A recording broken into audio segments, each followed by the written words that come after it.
The mostly weekly podcast from Root and Hero Plumbing and Air. Here to talk to heroes about business and the trades. With your host David and Kat, they're on the attack, oh yeah. This is the Hero Talk theme song, ooh yeah. This is Podcast Weekly. Well, mostly it is, don't worry about it, okay? This is the Hero Talk theme song, ooh yeah.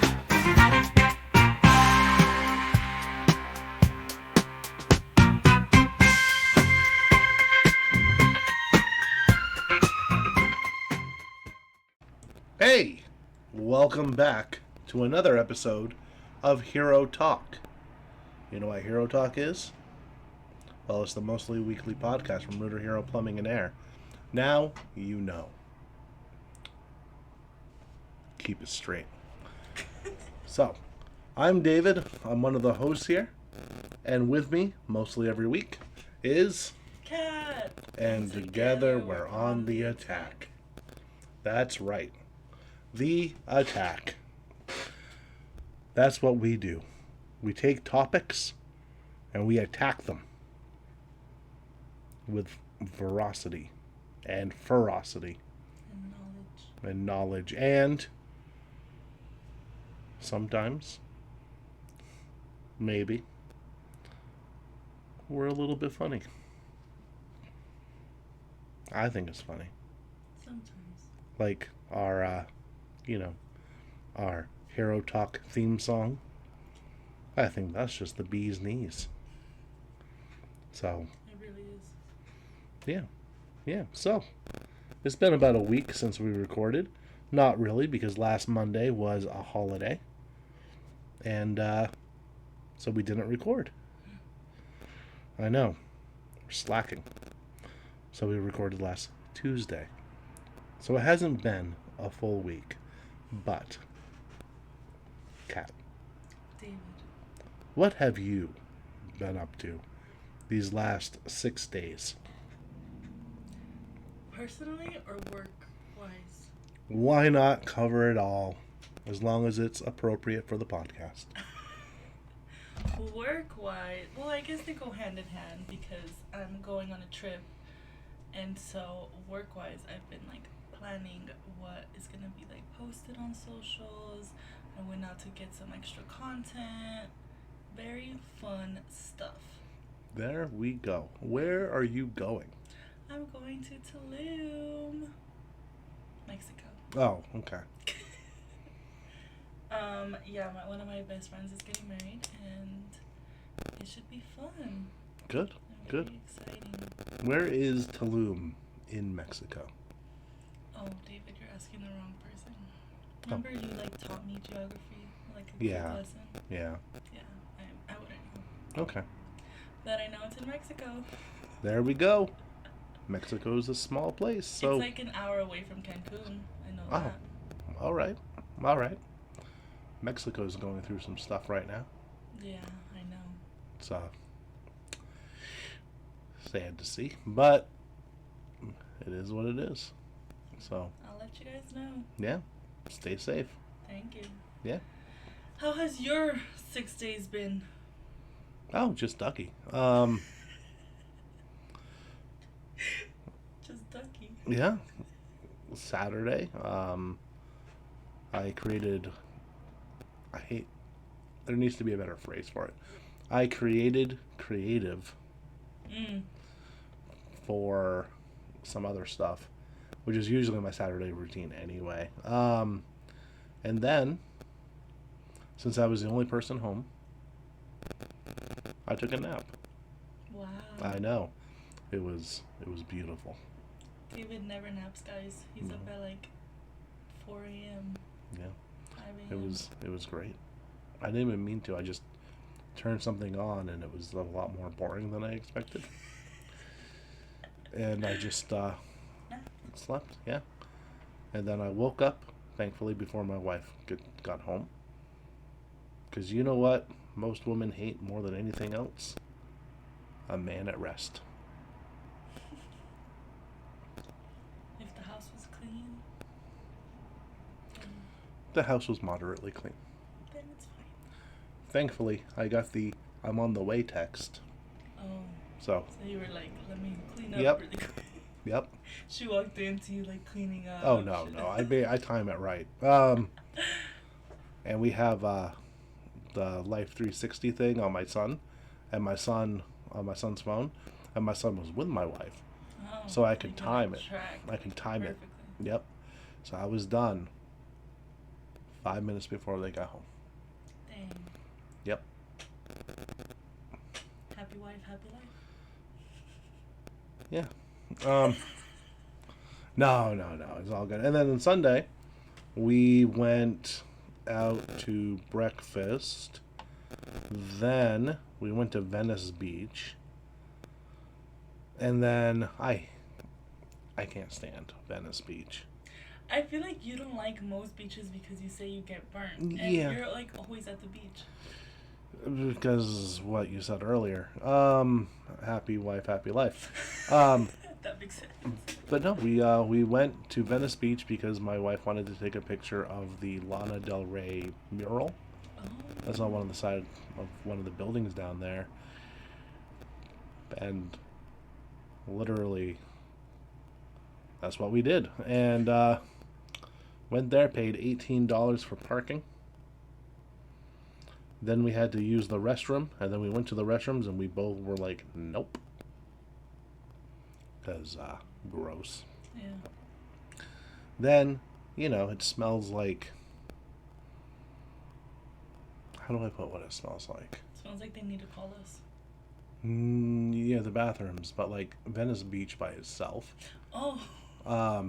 Smells like... those people that your parents told you not to hang out with in high school. That's what it smelled like. Interesting. If you get my drift. The people who... Yeah, you know what I mean. Alright, so... But it was overall. Yeah. It was a good week. Yeah. And then we went to Italy. It's so fun over there. Yeah. Yeah, if you like $20 pasta. I love pasta. I love pasta too. No, pasta is $20. Yeah, it's like, oh, I could have made this at home for $2. Well, not anymore. Like 5. Yeah, it's like 5 now. Used to be 5 years ago, $2. But $20 pasta for one person versus $5, and you can feed your entire family. Yes, and we split the pasta. Cause At the restaurant? yeah, Those portions are so tiny, David. yeah, but we got a salad with it, Oh, okay. and the salad was like lettuce, but it was like white lettuce. I don't think it was lettuce. It was some kind of leafy vegetable Interesting. that was white and semi-yellow with a little purple splotches. I know what you're talking about. It was very bitter, Mm. but it was good. Because I do like Italian food. Because any cuisine that can use 4 ingredients and have 100 dishes, you gotta give respect to that. So Italian food, Mexican food, both 4 main ingredients, 100 different dishes. Much respect. Delicious. Yeah. It's like amazing what tomatoes can do. Really? And potatoes? And potatoes. Yep. Potatoes are fantastic. And like the possibilities with potatoes are everything. Mm-hmm. You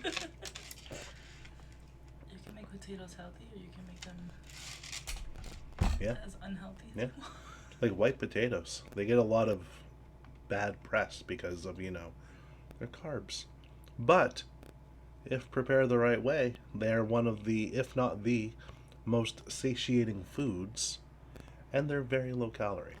So you eat some potatoes, you're full. You only took in like 400 calories, and you're like, oh, well, that was my meal for the day. Yeah. But David, what are we talking about today? I have no idea. You don't remember? I do. ish. Oh yeah, You watched a reel. it was a YouTube short. Oh, sorry, a YouTube short. I apologize. Yeah, and I'd play it right now, but the internet's down. It's titled "Praise Employees, Don't Punish Them." Yes, and I thought it was an interesting concept because a lot of places, unfortunately, do the exact opposite, Yep. where there is no praise, and it's just, well, you get a write up, right? Which is sad. It's like when you like, hey, let's do some coaching, right? And automatically the employee is like, what did I do wrong? That's something that you have to overcome when you initiate or start doing coaching. Because at a lot of places, the only time you got coaching was when you messed up. The only time you really interacted with your direct supervisor was when you made a mistake, right? And that, well, that is pretty messed up. Yeah. So you have to overcome that, because a lot of people, that's ingrained in them, especially if they've had more than one job, right? So you agree with that title? I agree with it to a certain extent. I feel like there should be a balance. Yeah. And I know what you go for in YouTube Shorts is like titles and content that get attention, right? Strike a debate within the comments, because then your short or your reel or your TikTok get more engagement and it brings it up in the algorithm to people. So I think most of the time, I think that is an absolutely correct title. Praise, don't punish. Right? So, because a lot of the good work that employees do gets overlooked. Right? And any mistakes they make get amplified. Yeah. Which is crazy. But it is what it is. Because then some lower level managers, and by lower level I don't mean in hierarchy or rank, I mean in skill, go after that because it's something they can do, it's something they can fix, right? So Yeah. it is what it is. It's a big issue, and it goes back to leadership training and leadership ability, and you should be praising a lot more than you're punishing. Definitely. So, because honestly, if employees keep messing up, whose fault is that really? Like lack of training. You know, lack of training, lack of accountability, lack of corrections. Usually it goes back to lack of training. And even if you have like the most robust training curriculum in the entire world, which let's face it, you probably don't, something that you were doing in your training didn't sink in with this person. Now it could be that they're not a good cultural fit, right? And they're not trainable, right? Or they refuse to take the training, right? That is also your fault as a leader because you hired them. All right? That's So true. it all stems back to that. You have to make good hiring decisions, and you have to hire people that can be trained and can be coached. And that was weird. I thought it was a fly, but it was just a notification. So there are pros and cons to this approach, and we'll get into that. I think there's more pros than cons if you have everything else right. Okay. So Do you want to start with the cons or the pros? yeah, start with the cons. The cons. Let's see if I can have some rebuttals for these Okay. objections. So the first con is that it may lead to complacency. You know what else leads to complacency? Everything you do is wrong. But go on. It says, if not balanced with constructive feedback, Excessive praise may lead to complacency and lack of continuous improvement. Yeah, what it'll lead to is hubris. So, where, people become lazy and think they're a lot better than they are, which is not good. So that's why you say like a balance. Yeah. Next is potential for favoritism. Inconsistent or biased praise can lead to perceptions of favoritism. Which, if you're praising everyone, I don't really understand that one. Right, But right. But if you're, let's go to an extreme here. If you're only praising the top performers, right? The people who day in and day out provide excellence. The people who are not top performers might feel a little bit left out. There's two ways to fix this. One, from an employee level, start doing better. mm, I mean, you'll get the praise too. right. Nobody wants to hear that. But if you're tired of people who are outperforming you getting praised, maybe you should up your game a little bit, right? I mean, It makes sense. yeah, come on. That's on one end of the spectrum. That's from the employee's side. From the employer side, look in the mirror. And are you unfairly and focusing all the praise on a certain group of people? Is it truly because of their performance? Or is it because you've worked with them longer? Or you just vibe with them better? Yeah. Right? Which is easy to let happen because managers, leaders, whatever, well, they're human, right? And humans tend to like people who are like themselves. Even those people who joke around and say they hate themselves, right? Because nobody really hates themselves. They might have some self-loathing, and they might have some other things going on, but at the end of the day, they don't really hate themselves, and they like people who are like them and agree with them on certain things, right? Like, if you boil it down, most of your inner circle or your best friends or whoever are people who agree with you about things, right? There's not that many diversity of thought friend groups. Or they're people that you trust enough that, like we talked about with our last episode on mentors, they're people that you trust enough that if you don't agree on certain things, you guys can have a conversation about it instead of like Right. fighting over Right. something like But that. that's rare, especially in personal relationships. Business relationships, you have to. Right? Not everybody's going to agree with you about politics, religion, and social issues. Right? It'd be ridiculous if people all agreed with each other on that. It'd be a very boring world. Yeah.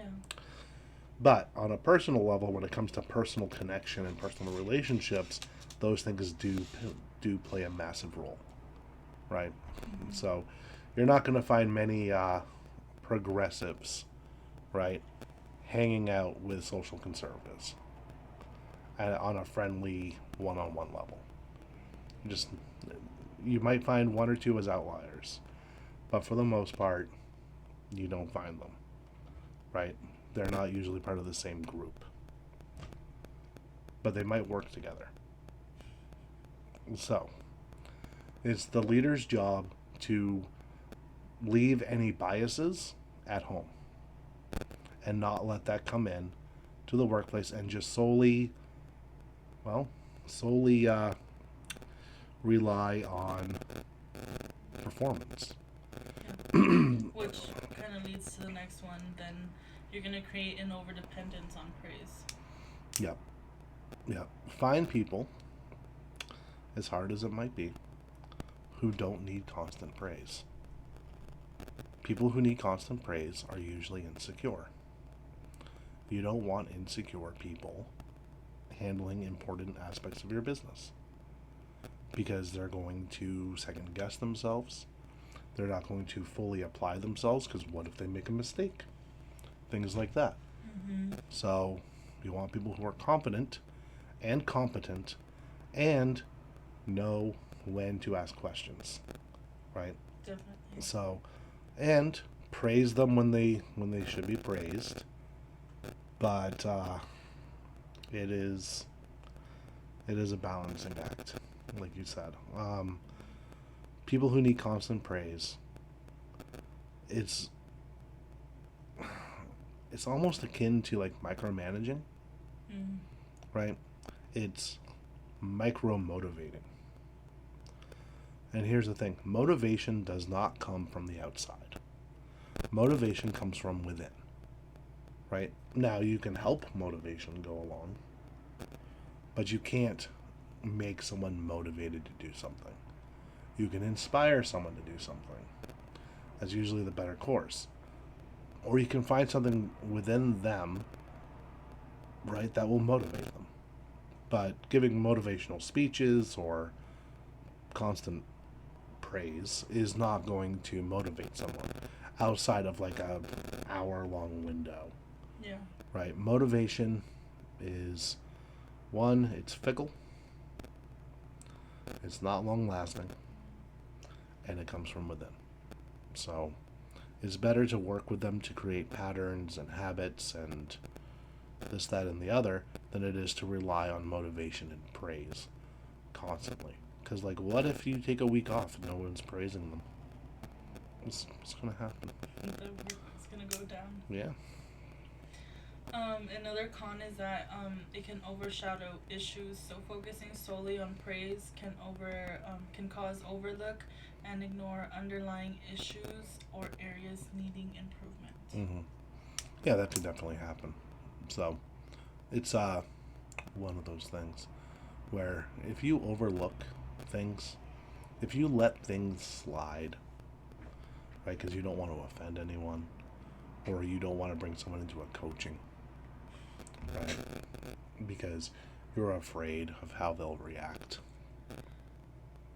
you're not much of a leader, right? The one of the best ways, or the best ways you can tell you're going to have a successful career, is it's proportional to the amount of uncomfortable conversations you're willing to have. So, and this goes for both the employee and the supervisor, right? So, you want to balance. If something comes up, don't let things slide. You're not doing them any favors by letting things slide, because other people will see it, and they'll either call them out on it, right, or they'll be like, oh well, I guess they don't care, and start letting things slide too. Having things slide is like a punch in the face to your culture, and you should never let things slide. Should you go overboard with things? No. Should you treat someone being late the same way you should treat someone who swore at a customer? Absolutely not. Which is, I've seen happen at some places. So that goes back to the leadership capital that we were talking about a few episodes ago, right? So it is what it is. Don't let stuff slide. Don't be overly, like, critical about things. Don't get mad at the person. Get mad at the behavior. Or, don't get mad at all. I mean, that's crazy if you get mad at work. It's work.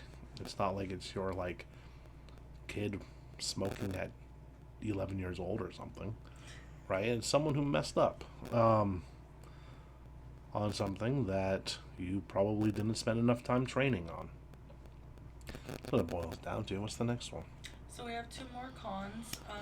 One is it's ineffective for poor performance. So praising employees who are not meeting performance standards can send the wrong message and fail to address performance issues. Yeah, and that's true. So, the best thing to do is praise the positive behavior, right? Anything they're doing that's positive, praise.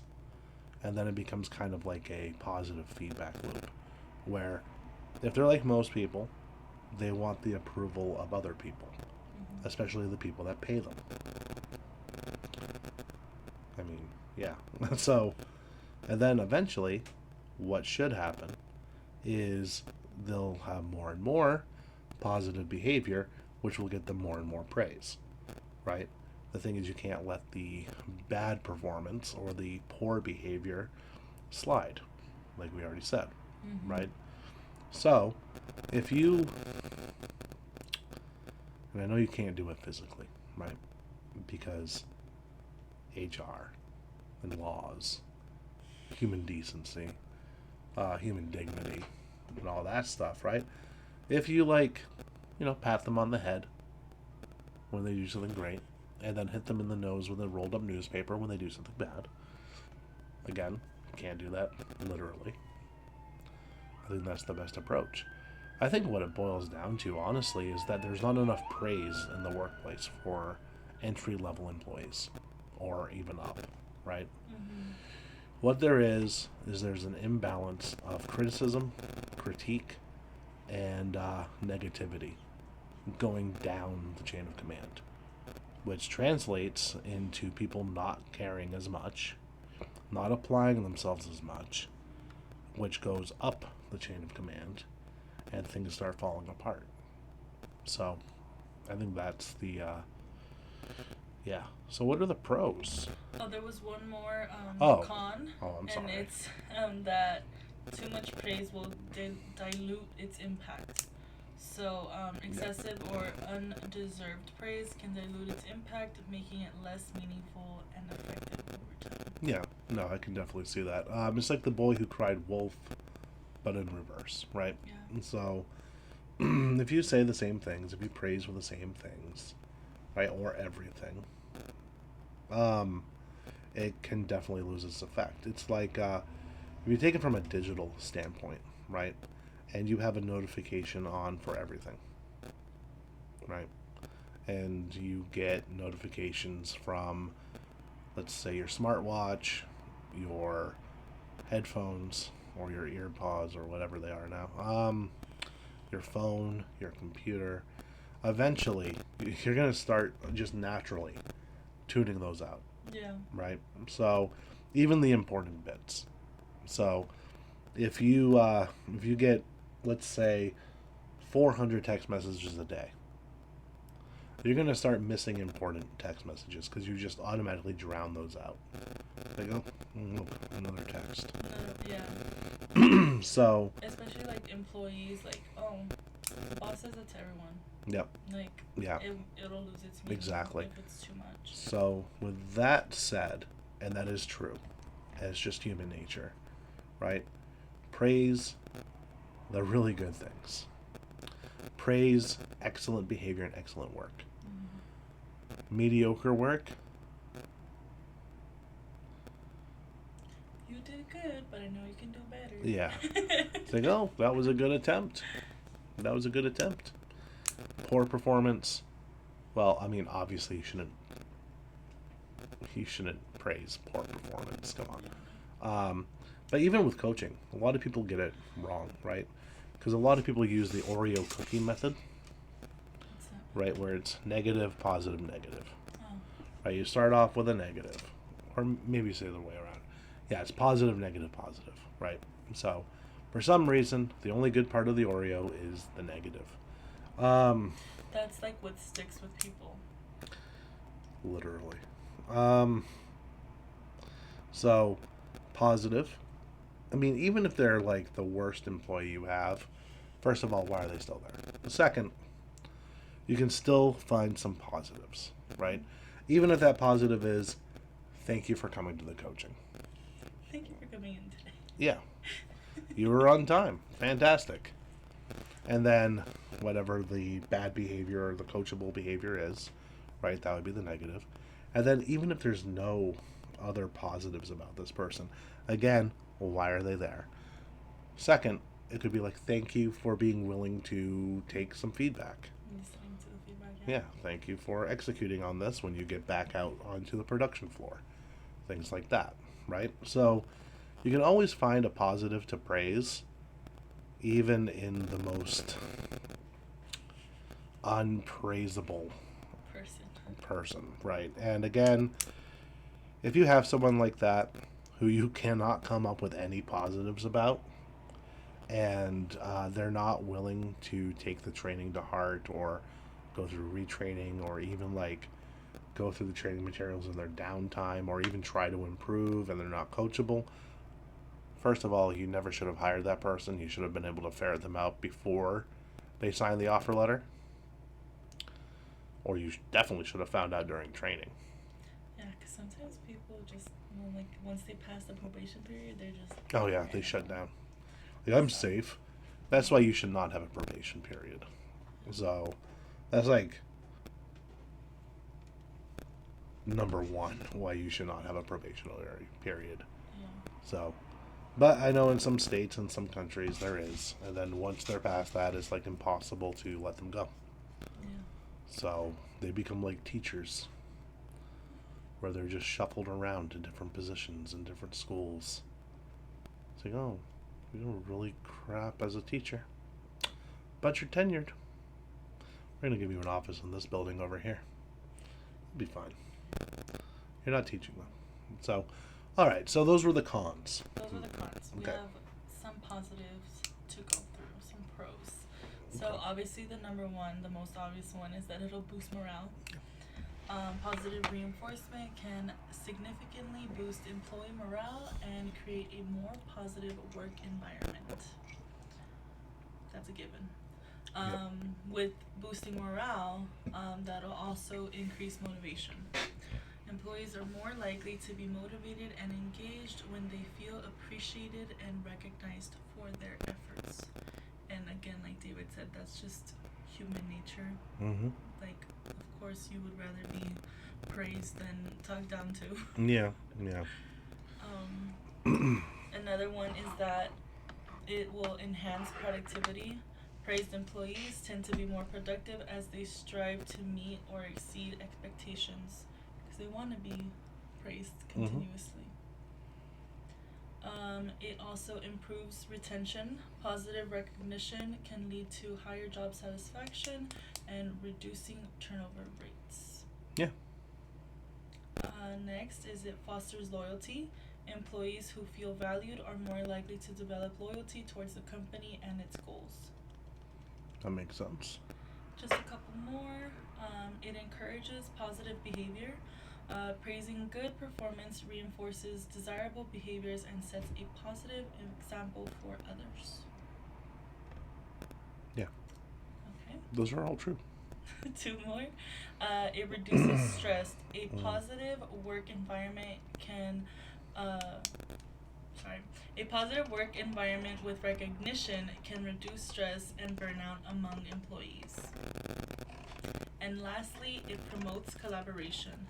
Encouraging and recognizing teamwork can foster a collaborative and supportive work culture. Okay. Yeah. Yeah. Yeah. Those are all true. They do need to be balanced so those cons don't come into play. Definitely. Right. So, I mean, with the short, we can play the audio, right? Yeah. Let's see. Pull it up. Maybe. That are within our organization. I will pray Okay. Well, I guess it'll start from them. and we'll encourage them to do good work rather than punish them for doing bad work. And that's a message we put out to the employment community. Just as businesses put these things out of like your dream haircut in 5 minutes or less to get people in the door, you also do it to get people in the door to work for you. One of our values is competitive greatness, right? I want to do this to exemplify excellence. And a brand promise to the employee base that I'm trying to attract is praise over punishment, which is that. All right. All right. So, not the best edited short, but The way it ended. yeah, but it is what it is. And yeah, I think that you should. I think she had some really good points in that short. I have not watched the full video that's from because I was busy. Because it's a short for a reason. Yep. And I think I sent that to you last night, yesterday, maybe. Yeah. Like at 7 p.m. I think. Yep. So, but yeah, it's one of those things where I think you should strive for competitive greatness. I think that you should implement what I have branded a a meritocracy, but a benevolent meritocracy, a human meritocracy, where, yes, the people who perform the best get treated the best, right? So there's perks they can unlock, there's things, there's incentives, right? That promote excellence in their work. And here's the thing with that, anybody can qualify for it. But the people that do are usually the people that care the most. They're the people who have bought into the company's mission the most. They're the people who apply themselves the most. And those are the people that you want in your team. Yeah. And then there's a old rule, and that is to praise and cultivate the top 20%, raise the middle, and then cut the bottom 20%. Because, and I don't mean after, like, don't try to coach, don't try to move them up, don't try to, don't give them a shot or anything like that, because that's crazy. Yeah. That is like the opposite of what you should do. But if they can't be moved up into the middle, right, then there's no point. You want the who's currently in the middle, you want them in that 20%. And you want that 20% to pretty much remain where they are, right? In skill wise and performance. But that 20% is dragging the team down, it's dragging the company down, and it's really, really frustrating to the top 20%. Because they're doing what they're supposed to be doing, plus some. Right? They're giving excellent results every day, right? They're doing their best every single hour. And then they see that bottom 20% who are just there to collect the paycheck, doing the bare minimum. Yep. Right? Which is honestly, it's a cultural thing right now, right? With the whole anti-work movement, which they do have some good points, right? They do. You have to look underneath the surface to find them. Because at first glance, it's like, oh, this is dumb. But underneath the surface, they do have some really valid points of how employees are treated. Yeah. Right? And the person they had go on the news to talk about it and everything, it was a freaking joke, which tarnished the image and probably was done on purpose. But they do have some good things, and we might as well just turn this into a two-parter. Okay. So, because the more people, right, that are in your top echelons of your company, right, they're the ones that are coming in day after day and giving nothing but excellent results. You have to take care of them, right? And that goes into things like performance pay, right? Or upping their hourly wage, right? So, that they don't leave and go be excellent at your competitor. Yeah. I mean, which is, unfortunately, lots of horror stories. Not horror stories for the employee, But for the company. for the company. In a lot of different industries, all over the globe. Let's stick with America. North America. The United States. But all over the United States, these people are job hopping because they don't feel appreciated in their current role, right? And even though these people are driving your business, they're driving your company culture, right? They're fire trucks. But they're driving everything for your business in a positive way. Where the bottom 20% are driving it in the opposite way. The bottom 20% are most likely disengaged, right? They don't care. And it's the bottom 20% that will stay too. Yep. If you let them.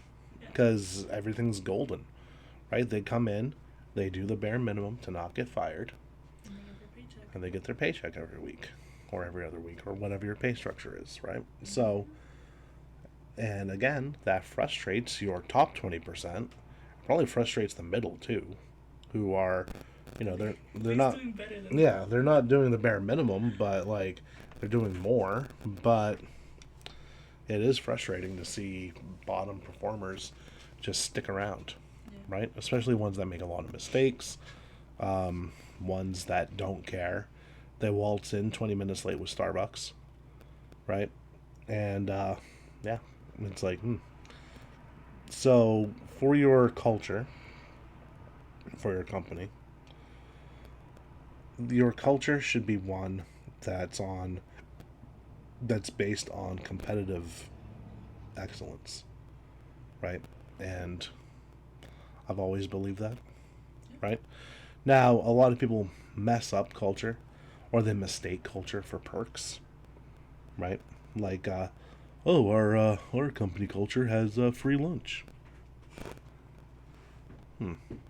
Our company culture has I don't know, name something. Uh, oh yeah, or we uh we have happy hour. Oh, yeah. Yep, or beer on tap, or puppy rooms, or nap rooms, or yeah. You remember how you could focus when you were working from home so much better, and you weren't distracted all the time? Well, we put in these phone booths for you, so you can just work in this bubble, and it'll be like you were working from home, but still at the office. It's I know, like that voice. just dumb. So that's another thing that a lot of companies get wrong. They think they can't have a robust, collaborative, competitively excellent culture unless people are all in the same room, right? And that's so far from the truth, as evidenced by one, the last 4 years, but also companies that have been doing it for decades. So, or decentralized, Yeah. like companies that like they have some offices in the United States, they have some offices in Europe or otherwhere, and they've been doing it fine since the 70s, right? So, I don't know. It is what it is. The only thing you need to have a good company culture is you need to be a company that's worth coming into, right? Whether that's coming into the office or logging on from home or wherever, you have to make it worth it. And you make it worth it by having really, really strong core company values that you live by and that everybody in the organization lives by, and a strong enough mission that people actually get inspired by, right? And that's hard to do, especially in a lot of industries where, on the surface level, you're a very boring company, right? Oh, what do you do? Well, we make plastic rings for this thing here. Oh, cool. But if they have a company mission, a company vision, and very strong company values, that could be one of the best places to work ever. And praise your employees, guys. 100%. It's the I can't even like imagine why people want it, right? So, and it all goes back to two things: your training and your culture. If you don't have a robust training system, right, and if you haven't coached people on things, you cannot get mad or upset about performance issues, right? So, and it's crazy to do so. If you get mad because people are making mistakes that you've never coached them on or never trained them on, and you just figured they'd learn it through osmosis or the collective hive mind, you're doing them a disservice. You're doing your entire team a disservice. You're doing the company a disservice, and you're 100% doing your customers a disservice. So train like you've never trained before. Keep the training constant. Have a culture that's worth something, right? Preach excellence, show excellence, lead by example. Don't overpraise, right? But praise. I'd rather have someone overpraise than overcriticize, right? Because what does overcriticism does? It makes people mad, and a lot of the times they'll perform worse. Yeah. Or then you do it. Yep. Okay, show me how it's done. Yeah. That kind of thing, It right? creates like this attitude. Your baby calling you. But yeah. Yeah, my son is in my phone as Alec. Why does Alec have a phone? Because he's 7. He's a baby. So, it is what it is. But no, those are the main takeaways from this subject, right? It's like, yes, praise. Don't praise on nothingness. Praise on things that are worth praising. Don't praise someone because they were on time, Yeah. right? Praise someone because they landed a sale. Praise someone because they got a 100% on their QA, right? Praise someone because they just did something excellently that they've never done before. Yeah. Stuff like that. Don't praise them for trivial things. Don't praise them for, oh, cool, you didn't miss any calls today. Good for you. Yeah. Here's a sticker. Right? But also, don't punish for things that don't need punishing. If someone's 5 minutes late, who cares? Now, if they're 5 minutes late every single day, That's another story. yeah. Right?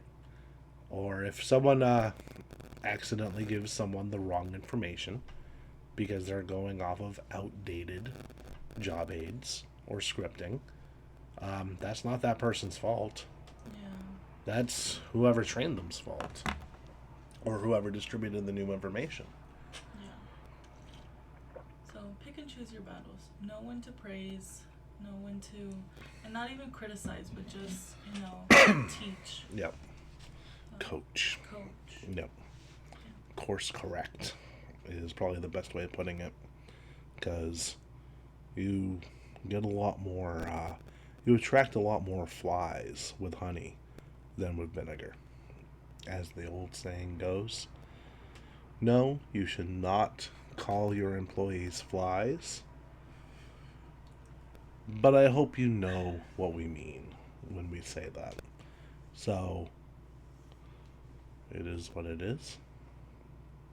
It's not what it's not. Did you know there's a fee for this? So guys, if you got anything out of this episode, go ahead and pay the fee down below.